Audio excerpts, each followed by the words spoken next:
J'ai tué mon frère dans la cave humide de notre maison familiale à Montmartre, un soir de pluie torrentielle qui noyait les cris de la ville. Ce n'était pas un accident. C'était la fin d'une dette que personne n'avait jamais osé réclamer. Et pendant que son sang se mêlait à l'eau qui suintait des murs, j'ai murmuré « Pour maman, pour papa, pour tout ce que tu as volé ». Mais le plus choquant, c'est que je l'ai aimé jusqu'à la dernière seconde, et c'est cela qui rend ma vengeance si insupportable. Paris, cette garce aux lumières éternelles, m'a vu naître et me verra crever. Mais entre-temps, elle a avalé mes secrets comme un amant vorace. J'ai porté le poids d'un crime qui n'était pas le mien, et aujourd'hui, je suis l'ombre qui hante les boulevards que nous arpentions enfants. Si vous pensez que la famille est sacrée, détrompez-vous, elle est le premier bourreau. Je m'appelle Lucien Duval, et si je vous raconte cela, ce n'est pas pour me confesser, mais pour que vous compreniez pourquoi un homme ordinaire devient un monstre. Nous étions 3 frères dans cette famille modeste du 18e arrondissement. Moi, l'aîné, le responsable, Étienne, le cadet, le charmeur, et Raoul, le benjamin, le fragile. Notre père, un ouvrier chez Renault, rentrait les mains noircies de cambouis et les yeux vides de rêves brisés. Maman, elle, cousait des robes pour les bourgeoises du quartier latin, ses doigts agiles traçant des motifs que notre vie n'aurait jamais. C'était la France des années 90, celle des grèves interminables et des espoirs socialistes fanés, où l'ascenseur social était une blague cruelle. Tout a basculé un soir d'été 1998, lors d'une de ces fêtes de quartier où le vin coule plus libre que les vérités. Étienne, avec son sourire de gamin des rues et ses yeux verts hérités de maman, avait convaincu Raoul de l'accompagner dans un coup en or. Moi, j'étais déjà marié à Claire, une prof de littérature à la Sorbonne, et je bossais comme comptable dans une petite banque de Pigalle. J'aurais dû sentir l'odeur de la poudre, mais l'amour fraternel est aveugle, n'est-ce pas? Raoul, à peine 19 ans, idolâtrait Étienne. C'est juste un prêt, Lucien, pour lancer l'affaire, m'avait-il dit au téléphone, la voix tremblante d'excitation. L'affaire, c'était un braquage minable dans une bijouterie de Belleville. Pas de flingue, promis, juste une entrée discrète et une sortie rapide. Mais Étienne, ce serpent, avait menti. Il y avait eu un coup de feu, un vigile abattu d'une balle dans la poitrine. Raoul, paniqué, avait fui, laissant Étienne seul face aux flics. Et moi? J'ai reçu l'appel à minuit. Raoul, effondré sur le pas de ma porte, couvert de sueur, jurant qu'il n'avait rien fait. C'était Étienne, Lucien. Il a tiré. Il m'a forcé à venir. Le lendemain, les journaux titraient « Meurtre gratuit à Belleville, un jeune homme arrêté ». C'était Étienne, bien sûr, avec son casier déjà chargé de vols à l'étalage et de bagarres de bar. Mais Raoul, il s'est suicidé 2 jours plus tard, une corde au cou dans sa chambre d'étudiant à la fac de Jussieu. Lettre d'adieu. Je ne peux pas vivre avec ça sur la conscience. J'ai pleuré comme un enfant lors de l'enterrement, sous la pluie fine de Père-Lachaise, entouré de corbeaux qui semblaient nous juger. Étienne a été condamné à 20 ans pour meurtre. Mais avant le verdict, il m'a fait passer un message par son avocat. Dis à Claire que je suis innocent. Raoul savait tout. Innocent? J'ai fouillé la chambre de Raoul après sa mort, et j'ai trouvé les lettres. Des lettres d'Étienne, promettant la lune, implorant Raoul de se taire. Si tu parles, on est tous foutus. Raoul n'avait pas tiré, mais il avait vu. Et Étienne l'avait menacé. Ou tu fermes ta gueule, ou je raconte à Lucien comment tu as volé l'argent de maman pour tes dettes. Le secret était là, chonju NHMT cubom NCHM. Raoul avait détourné l'héritage de maman, ces quelques milliers de francs qu'elle avait économisés pour nos études, pour payer ses dettes de jeu. Étienne l'avait couvert, en échange de sa participation au braquage. Et quand ça avait mal tourné, Étienne avait tout fait porter sur Raoul, qui, brisé, avait choisi la mort. J'ai gagné titaille, pas légalement, mais dans mon âme. J'aurais dû protéger mon petit frère, l'aîné que j'étais censé être. Claire m'a tenu la main pendant les nuits d'insomnie. C'est la vie, Lucien. La famille, c'est aussi ça, des fantômes. Mais les fantômes ne dorment pas. 8 ans plus tard, Étienne sort sur conditionnel. Libéré pour bonne conduite, disent les juges. Il réapparaît à Paris comme un roi en exil, avec une nouvelle femme. Une avocate ambitieuse nommée Isabelle, qu'il a défendue pro bono et en est tombée amoureuse. Il s'installe dans un appartement haussmannien du 7e, financé par les économies d'Isabelle, et je le soupçonne, par des magouilles plus sombres. Je les croise par hasard au café de Flore, un après-midi d'automne où les feuilles mortes collent aux semelles comme des regrets. Étienne, les cheveux grisonnants mais le sourire intact, lève son verre. Frangin. À la vie. Isabelle, élégante dans son tailleur Chanel, ajoute « Lucien, on devrait dîner ensemble. Oubliez le passé. » Oublier? J'ai souri, mais intérieurement, la rage bouillonnait. Ce soir-là, Rentrant chez moi par le métro, j'ai tracé mon plan. La vengeance n'est pas un cri, c'est un murmure qui grandit jusqu'à l'explosion. Les mois suivants, je deviens l'ombre d'Étienne. Je infiltre sa vie comme un virus. Grâce à un ami hacker, un ancien condisciple de l'école des mines, je pirate ses mets. Je découvre les magouilles. Isabelle blanchit de l'argent pour une réseau de corruption immobilière, et Étienne est son homme de main. Il prépare un gros coup, racheter un immeuble insalubre de la Goutte d'Or pour le revendre à des promoteurs chinois, en falsifiant les expertises. Des familles entières seront jetées à la rue, comme nous l'avions été après la mort de papa, évincé de son usine en 2002 lors d'une délocalisation. Mais le plus douloureux, c'est une lettre scannée, Étienne à Raoul, datée de la veille du braquage. Petit frère, si tu refuses, je dis à Lucien que c'est toi qui as tué le vigile dans ta tête. Tu sais, tes cauchemars où tu tires. Raoul n'avait pas tué, mais Étienne l'avait manipulé psychologiquement, le faisant douter de sa propre innocence. C'était de la matoiserie pure, une trahison si profonde qu'elle rongeait l'âme. Je commence par des petites piqûres, des appels anonymes à Isabelle, laissant entendre que son mari cache un passé. Il a du sang sur les mains, madame l'avocate. Elle rit au début, mais je sens la fissure. Puis, je sabote leur affaire. Je glisse des documents falsifiés à un journaliste du Canard enchaîné, qui publie un article sur les irrégularités. L'immeuble est bloqué par une enquête préfectorale. Étienne fulmine, mais il me soupçonne déjà.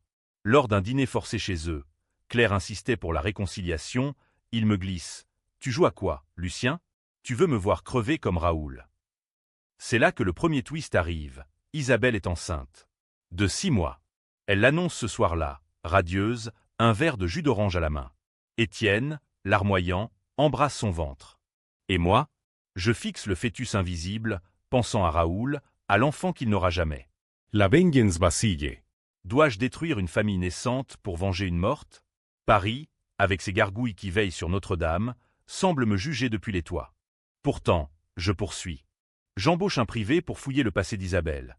Elle a elle-même un squelette, une affaire de faux témoignages dans un divorce célèbre, où elle a ruiné une femme pour plaire à son patron. Je l'anonymise et l'envoie à son cabinet. Le lendemain, elle craque au téléphone avec Étienne. C'est lui, ton frère. Il veut nous briser. Étienne raccroche et m'appelle. Rendez-vous au Pont des Arts, minuit. On règle ça comme des hommes. Le Pont des Arts, sous la lune voilée par les nuages, est désert. Étienne arrive seul, une bouteille de cognac à la main. À Raoul, dit-il en versant une rasade dans la Seine. Puis, le masque tombe. Je ne regrette rien, Lucien. Raoul était faible. Il a volé maman, il a mérité sa fin. Et toi? Tu as toujours été le bon petit soldat. Mais maintenant, écoute, Isabelle et moi, on a un avenir. Laisse tomber, ou je balance tout sur Claire. Ces petites aventures avec son collègue de la Sorbonne, tu crois que je sais pas? Le choc. Claire me trompe? Étienne rit, un rire gras de voyou repenti. Il a engagé un détective lui aussi, par pure paranoïa. La trahison s'emboîte comme des dominos, mon frère contre mon mariage, son crime contre ma stabilité. Je le frappe, un coup au foie, appris dans les bagarres de jeunesse. Il s'effondre, crachant du sang. Tue-moi, si t'es un homme, allait-il. Mais je le laisse là, brisé, et rentre chez moi. Claire Dot, paisible. Je fouille son téléphone. Des messages tendres à un certain Marc, son collègue. Viens ce soir, Lucien est à son frère. La nuit, je pleure pour la première fois depuis Raoul. La vengeance n'est pas linéaire. Elle dévore tout. Les jours suivants sont un brouillard de Paris en hiver. La brume sur la Seine, les lumières floues des Champs-Élysées qui masquent les abysses. Claire sent ma distance. Elle pose des questions douces, comme une prof expliquant Baudelaire. Qu'est-ce qui ne va pas, chérie? Étienne encore. Je hoche la tête, mensonge par omission. Marc, cet amant fantôme, est un historien barbu, spécialiste de la Révolution française, ironie cruelle. Lui qui baisse dans l'ombre pendant que je complote une guillotine moderne. Je décide de frapper plus fort. Pas contre Claire, pas encore. Contre Étienne, qui se terre avec Isabelle dans leur nid d'aigle haussmannien. Grâce à mon hacker, je pirate leur système de sécurité. Caméras, alarmes, tout. Une nuit, je m'introduis chez eux. L'appartement pue le luxe volé. Tapis persan, tableau de l'école de Barbizon acheté aux enchères de Drouot. Dans le bureau d'Isabelle, je trouve les dossiers. Plan détaillé pour l'escroquerie immobilière, signatures falsifiées, même des pots de vin versés à un adjoint au maire du 18e. Mais le vrai trésor est une clé USB cachée dans un tiroir, des enregistrements audio. Étienne confessant à Isabelle, voix pâteuse d'alcool. Raoul? Il l'a cherché. J'ai tiré, oui, mais il m'a poussé. Et Lucien? Il portera ça jusqu'à la tombe. Il m'a couvert sans le savoir. Couvert? Le mensonge s'effrite. En réalité, après le braquage, Étienne m'avait appelé en panique. Frangin, Raoul est impliqué. Si les flics le chopent, dis que c'est toi qui l'as forcé à venir. Sauve-le. Aveugle, j'avais juré, je témoignerai pour toi, quoi qu'il arrive. Mais Raoul s'était pendu avant, emportant le secret. J'avais Gann Titaille sans le savoir, prêt à mentir pour Étienne, le frère innocent.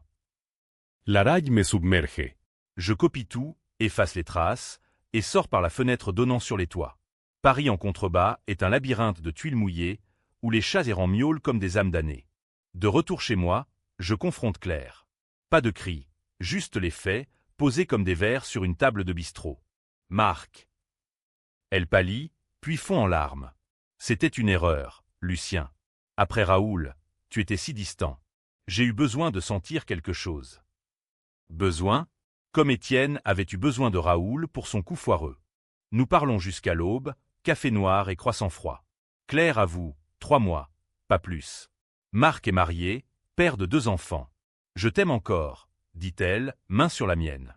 Je la crois, ou du moins, je veux y croire. La famille, même brisée, tire comme un aimant. Mais la vengeance appelle. J'envoie les dossiers à la brigade financière, anonymement. Le lendemain, perquisition chez Étienne et Isabelle. Les journaux en font leur chou gras. Scandale immobilier, un ex-détenu et son avocate en garde à vue. Étienne sort après 48 heures, mais Isabelle? Avortement spontané sous le stress.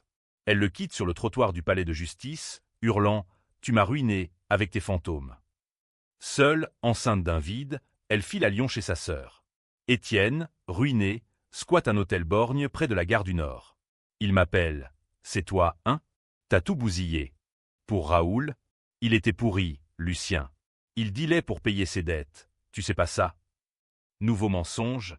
Non, il envoie une photo. Raoul avec un sachet de coke, daté de 1997. Le doute s'insinue, venimeux comme le brouillard parisien. Était-ce vrai? Raoul, mon petit ange, dealer? Je creuse, un ancien pote de fac confirme. Ouais, il zonait avec des Algériens à Barbès. Pour le fric. La trahison s'inverse. Raoul n'était pas la victime pure, il avait ses démons. Et Étienne? Il avait essayé de le sauver, à sa façon tordue, en l'impliquant dans le braquage pour l'éloigner du trafic. Une excuse? Ou une vérité qui rend ma vengeance caduque? Non. Le sang du vigile colle toujours aux mains d'Étienne. Je le traque jusqu'à l'hôtel, un taudis où les murs suintent l'urine et les regrets. Il ouvre la porte en peignoir taché, bouteille à la main. Entre. Frangin. On boit à nos conneries. On boit, du mauvais calva qui brûle la gorge. Il pleure, enfin. J'ai tiré par accident. Raoul a crié, le vigile a bougé. J'ai paniqué. Confession. Mais il ajoute, et toi? T'as trompé Claire avec cette serveuse de chez Gladine, en 2005. J'ai vu les photos.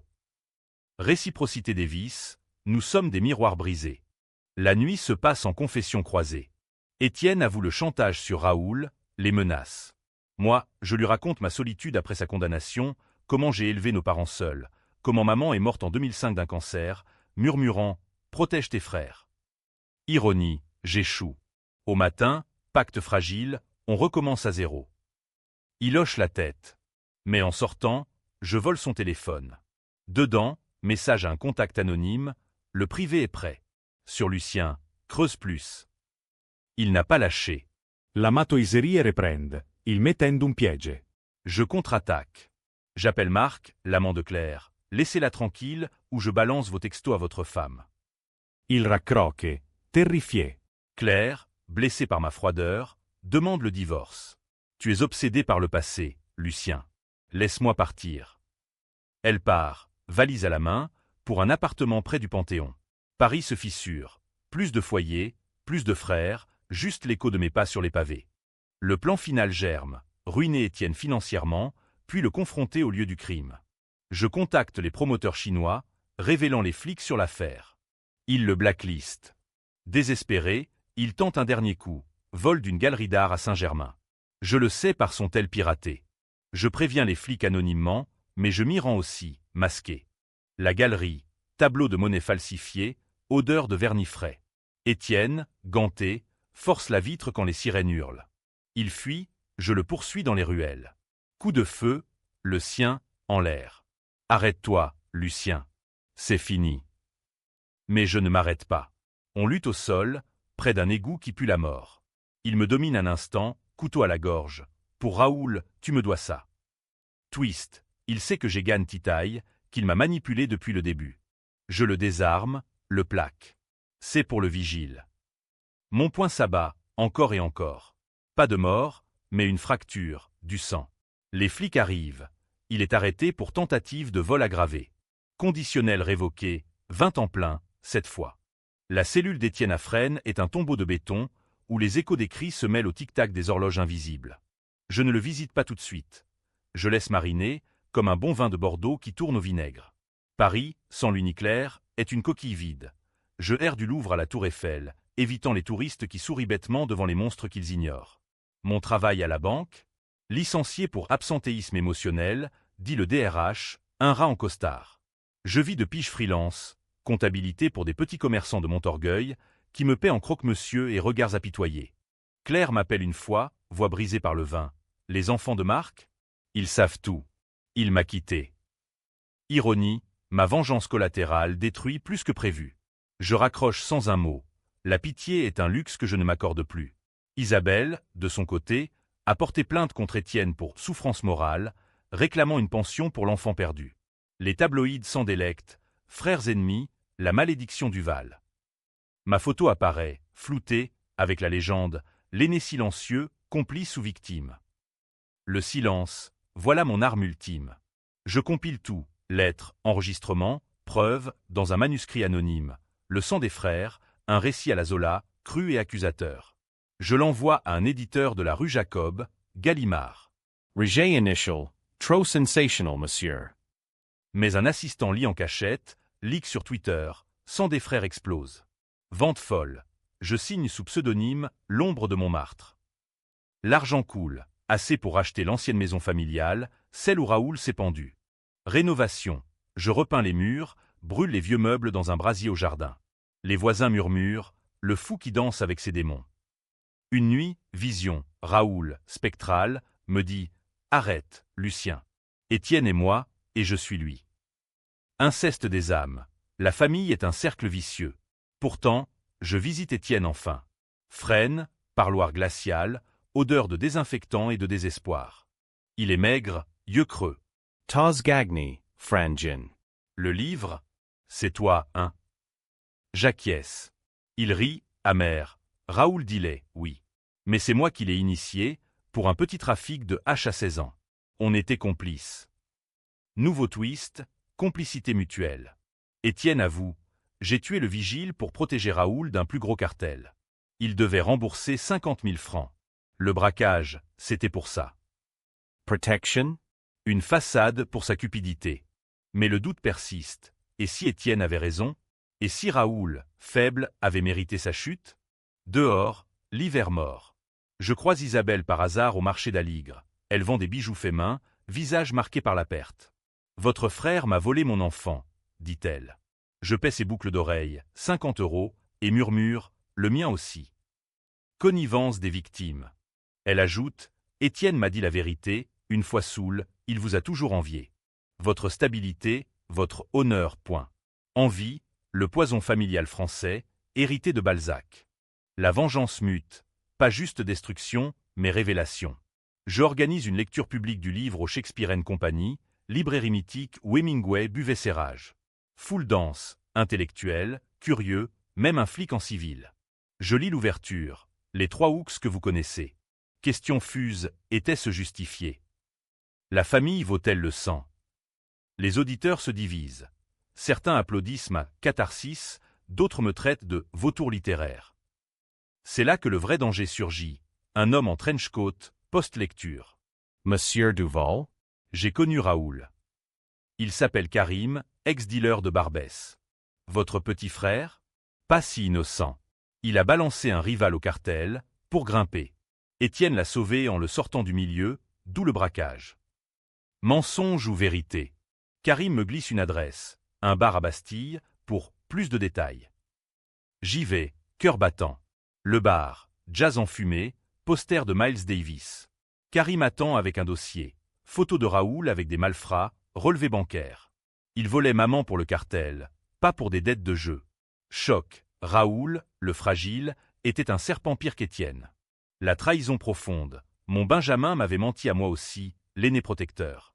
Je confronte les preuves, authentiques. Rage inversée, maintenant, c'est Raoul que je hais, mort et tout. Mais Étienne, il avait essayé de le couvrir, à sa manière tordue. La vengeance s'embrouille, qui punir? Je rentre, ivre, et écris une suite au livre, Les ombres jumelles. Édité en urgence, elle divise. Duval réhabilité-il le meurtrier. Crise médiatique. Claire réapparaît. Lisa, tu te détruis. Elle a lu, pleure. On couche ensemble, nostalgie amère. Reviens, dit-elle. Mais le lendemain, appel d'Étienne via un codétenu, libéré pour surpopulation. Rendez-vous au Père-Lachaise, tombe de Raoul. Viens seul. Le cimetière, brumeux comme un tableau de Turner. Étienne, en civil, fleur à la main. On enterre la hache. Il pose les roses sur la pierre. Mais ses yeux, ruse. Derrière, 2 hommes, Karim et un autre, malfrat. Le cartel veut son dû, Lucien. Raoul leur devait 100 000. Étienne paie en te livrant. Elle flippe. Étienne m'a tendu, utilisant le passé pour un nouveau coup. Lutte dans les allées, tombe comme témoin muet. Je frappe Karim, casse le nez de l'autre. Étienne fuit, mais je le rattrape au columbarium. Traitor. Il allait. C'était pour nous sauver tous. Le cartel, c'est pour le livre. Panique Partagy. On s'enfuit ensemble, premier complice depuis des lustres. Voiture volée, direction la campagne normande, où papa avait une cabane. Là, confession totale.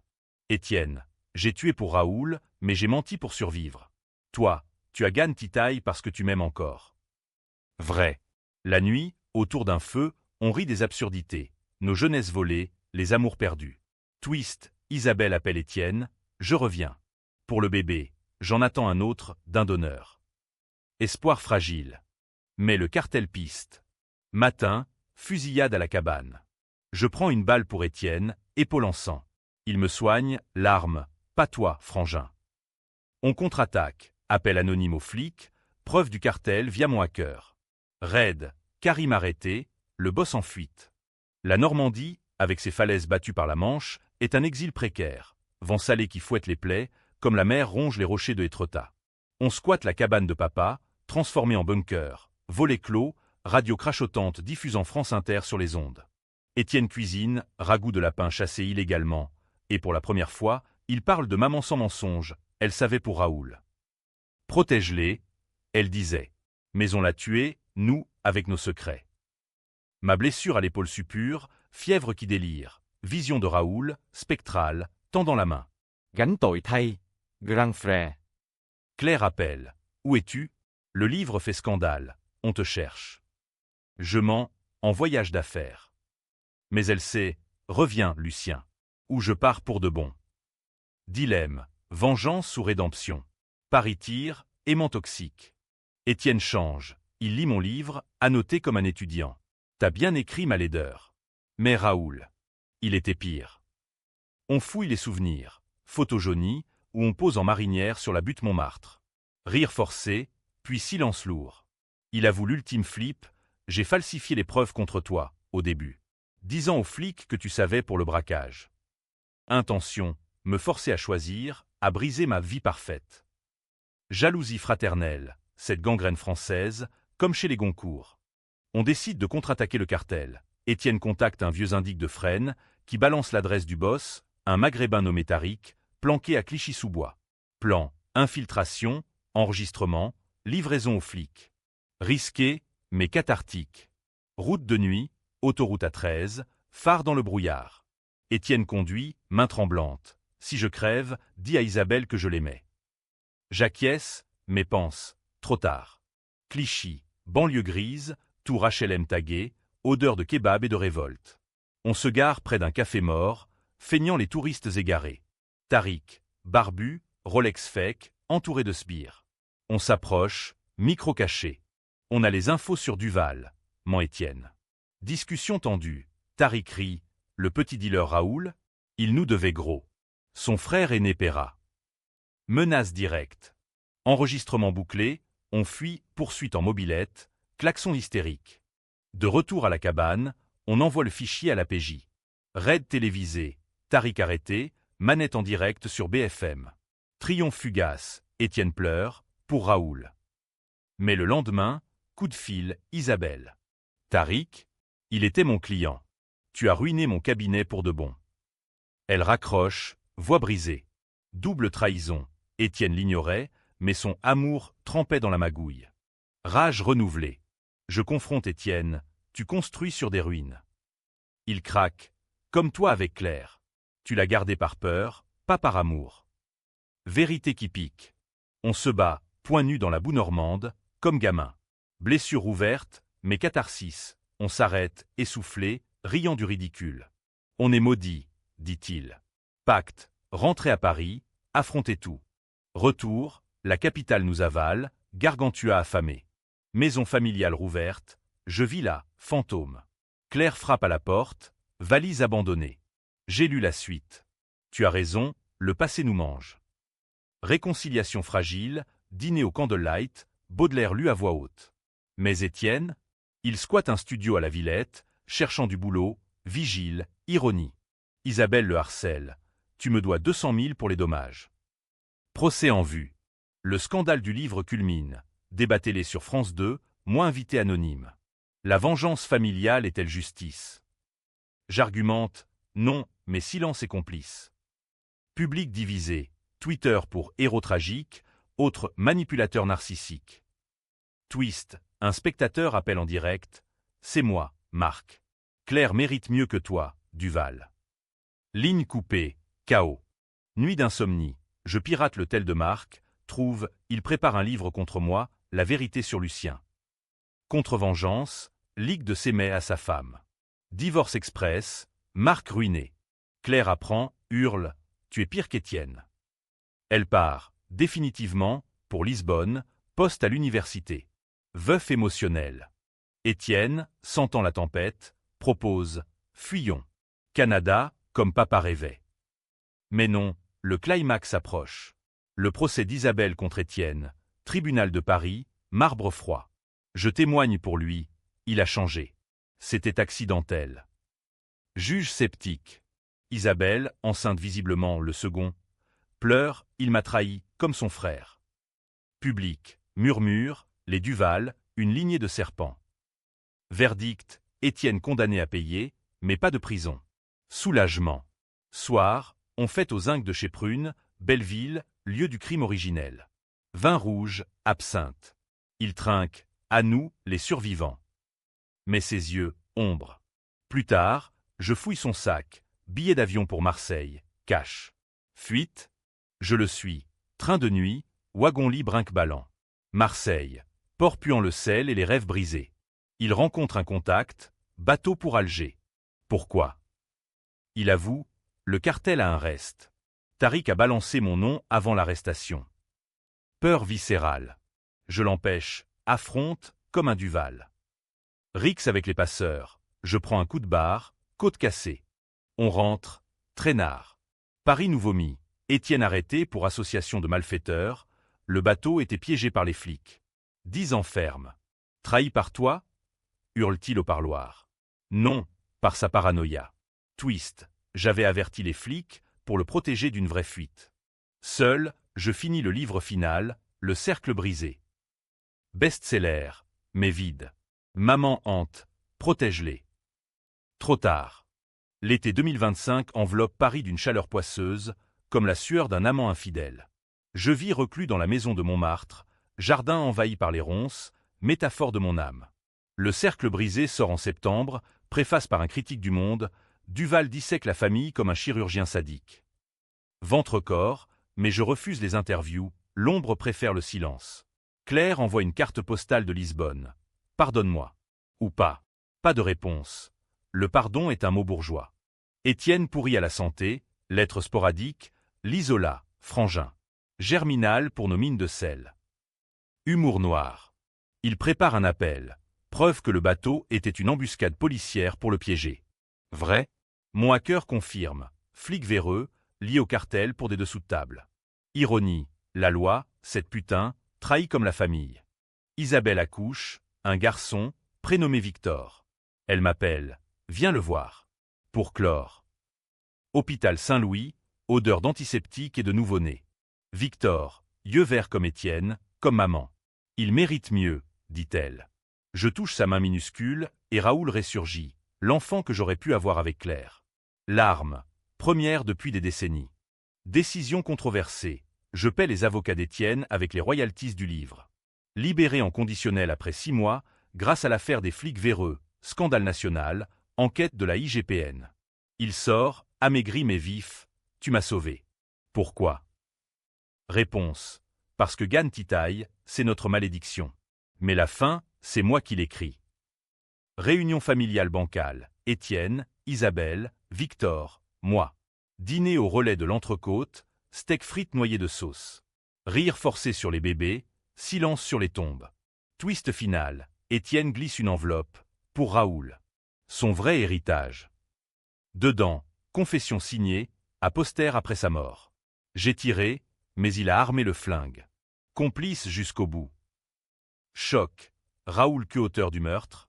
Preuve. Balle éraflée sur son manteau, analysé post-mortem.